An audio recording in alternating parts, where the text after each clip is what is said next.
My question has been this, and I want you just to think about this. I don't have the answer for it. I don't know if there is a good answer for it at this point, but, okay, so we put, the governor wants, what, 100 million, somebody wants 80 million, somebody wants 120 million, so let's, okay, put all this money in broadband. 10 years from now, do we look back and say, why did we do that? This is not what we're doing anymore.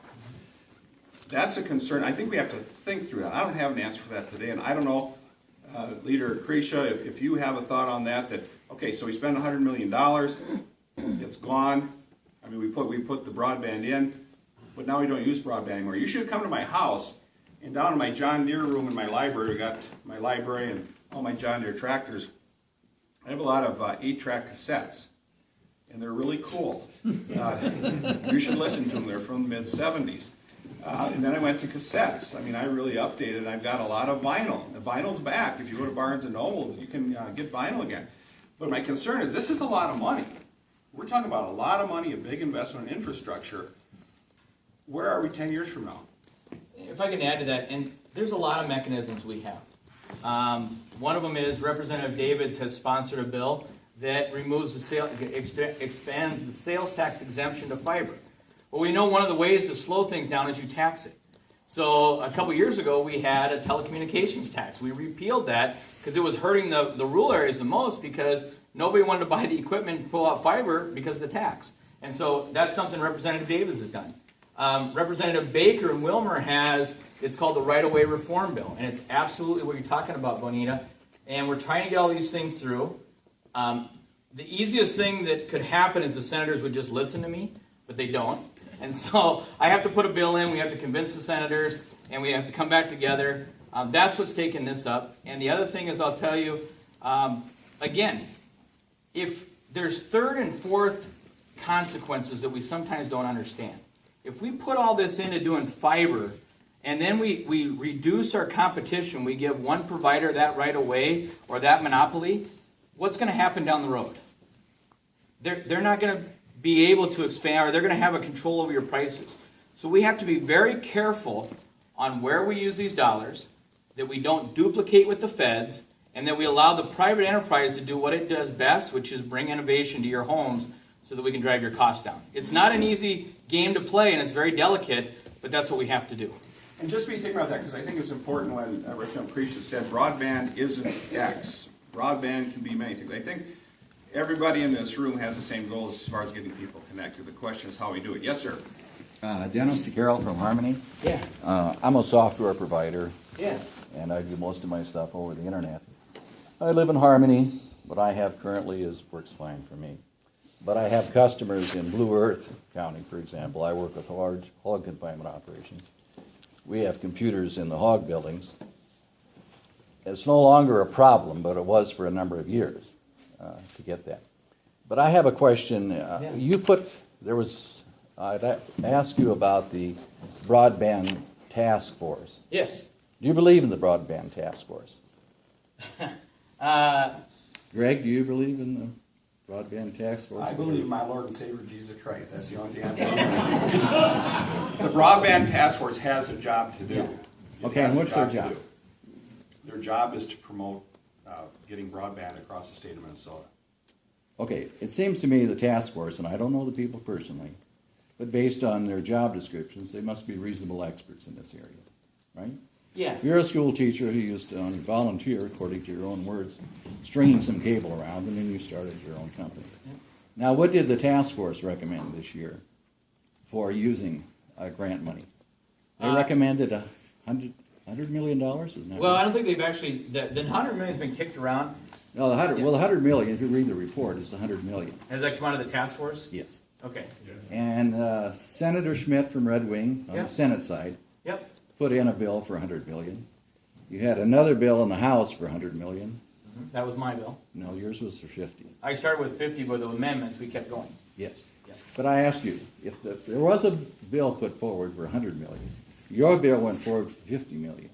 Why did you cut it in half? What was your analysis? Sure. Yeah, good point. Well, first of all, our requests this last round were only $30 million. So if we'd have gotten a $100 million bill, what would we have done with the other 70? And what Yes, is but you government? didn't know that at the time. No, sure. You didn't know, because in your hearing, somebody said, do you know how many shovel-ready projects there are. And you said, I don't know. Now, did you ask the task force this year to come forward with this report with the number of shovel-ready projects? And let me, Paul, maybe you We can got some help. folks might help out here, Okay. Dennis. Go ahead, Paul. Yes, sir. Paul Works, I'm the state president for AT&T. I am on the governor's broadband task force, as my colleague Andy What's it Schrein. for? Well, I've been on the task force for 3 years, and it is to look at how can we get coverage to Minnesotans. I think is from my seat on the table, I'm trying to bring a larger aspect to the other task force members about what we can do to invest in this state, what we can do to provide more coverage. That number, that 100 million, is based on a formula that, because the state's speed goal, I think currently is 10.5, Brent, and looking at that, it does not count wireless in that calculation. It says to have universal state speed at 10.5, it would recommend this amount of money, and quite conceivably, the task force has recommended, it could be up to a couple of $1 billion Right. to get that coverage. The 100 million is really more kind of, based on where the state's economic situation is. It's an appropriation request, but that's pretty much where it stops. I mean, that's really up to the legislative side. It's up to the administration. The governor recommended, I think it was 30 million in his budget earlier this year. And then we came out with 10. Keep in mind, the first year was 20 million. So there's a lot of discussion. The other part of that really is sitting on the task force is we try to bring some education as to what's going on in other states in terms of attracting more telecommunications investment, in terms of, what type of technologies we are using. I know there'll be a round of discussion, about the next year's funding, but right now, it is not technology neutral. Wireless companies can't go and provide or apply for those broadband grants. Yet in Wisconsin, and with this CAF2 funding, many companies are going to be providing broadband through a wireless solution directly to people's homes. We're not able to do that here in Minnesota. Thank you. So the governor recommended 30 million, and Yes. before that recommended 0. Yeah. That's correct. You were at 50, and the Senate was at 100. Well, and there's and here's the thing, I get where you're going. And believe me, I want to push this as hard as anybody, but I also know we have to be reasonable. We have a ton of resources that we fight for down there. And I told you, and I mean this, try not to make the number political. Because we can one-up each other all the time. But at one point, the governor said, I don't think 100 million is the right number because it's this nice round number. They think that was back in 2012. We're all trying to do this the right way, and we're trying to listen to what's out there. This last year, I had a bill that was 50. We went back and forth on it. I had some amendments. Senator Schmidt had a bill, but then when it came to conference committee, the senators were way down below us. So, this gets played back and forth. Here's the best thing you can do. We listen to you. We listen to your concerns. And if you let us know how important this is, we can keep pushing that down in St. Paul because we have hundreds of issues in front of us, and we need to keep this loud, and we need to keep it in front of people. That's the best way we can get funding. And it's not always easy.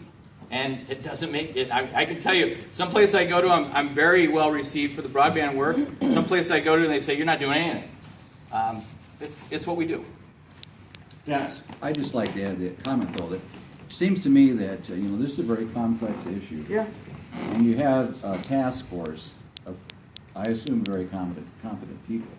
When you went before the hearing and proposed your $50 million, nobody on the committee questioned you about that. You went to the subsequent committee hearing, someone put in an amendment to raise it by 80,000 up to 130, which you agreed to. And the comment was made at that time, well, maybe we're going too much for what this particular committee could authorize. And the chair said, well, the way we do it in the Republicans, we let it bubble up from the bottom. So I assume that it bubbled up to Greg eventually. So Greg, What do you mean by that? Greg wasn't part of those targets. no, but you said, Yeah. they said, okay, it was Representative Mahoney, Yeah. a Democrat, who said, listen, you guys are going way over. 130 is too much. You're not going to get the leadership to go along with that. And the chair said, well, we always work from the bottom up. So I assume that 130 percolated up to you, Greg, and the tax bill, is that, well, somewhere the tax bill went to zero then, didn't it? The appropriation? And this bill was in the greater Minnesota bill that came through the finance bill. That's not my deal. Yeah. Okay, well, I just- I don't I want to take it take from up you. their time. We're on to zero.